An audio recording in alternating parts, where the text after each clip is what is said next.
ദൈവമേ സ്തോത്രം, സ്തോത്രം, സ്തോത്രം. കർത്താവെ സ്തുതിക്കുന്നു, മഹത്വപ്പെടുന്നു. ഈ പ്രഭാതത്തിനായി നന്ദി പറയുന്നു. ആരും തിന്മയ്ക്ക് പകരം തിന്മ ചെയ്യാതിരിപ്പാൻ നോക്കുവിൻ. തമ്മിലും എല്ലാവരോടും എപ്പോഴും നന്മ ചെയ്തുകൊണ്ടിരിപ്പിൻ.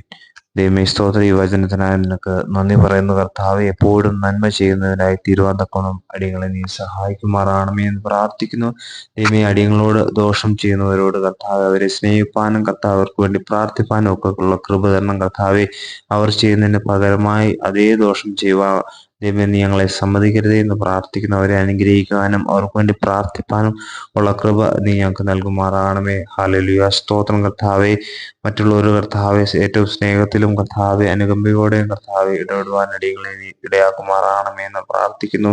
ആർക്കെങ്കിലും അടിയങ്ങളോട് എന്തെങ്കിലും വിദ്വേഷങ്ങളുണ്ടെങ്കിൽ പിതാവേ സ്തോത്രം, ദൈവമേ സ്തോത്രം, അതിനെ ഒക്കെ ഒന്ന് നിരപ്പായി ദൈവമേ അടിയങ്ങൾ സമാധാനത്തിൽ നിന്നിൽ സമാധാനപ്പെട്ട് ജീവിക്കുവാൻ സഹായിക്കുമാറാണമേ എന്ന് പ്രാർത്ഥിക്കുന്നു. കർത്താവെ സ്തോത്രം, ദൈവമേ സഹജീവികളെ സ്നേഹിപ്പാനുള്ള കൃപ നീ ഞങ്ങൾക്ക് നൽകുന്ന കൃപയ്ക്കായി നന്ദി പറയുന്ന കർത്താവെ. ഈ ദിവസം അതിനായി നീ ഞങ്ങളെ ഒരുക്കുമാറാണമേ എന്ന് പ്രാർത്ഥിക്കുന്നു. മഹത്വം കൊടുക്കണം. യേശു ക്രിസ്തുവിന്റെ നാമത്തിൽ തന്നെ. ആമേൻ, ആമേൻ, ആമേൻ.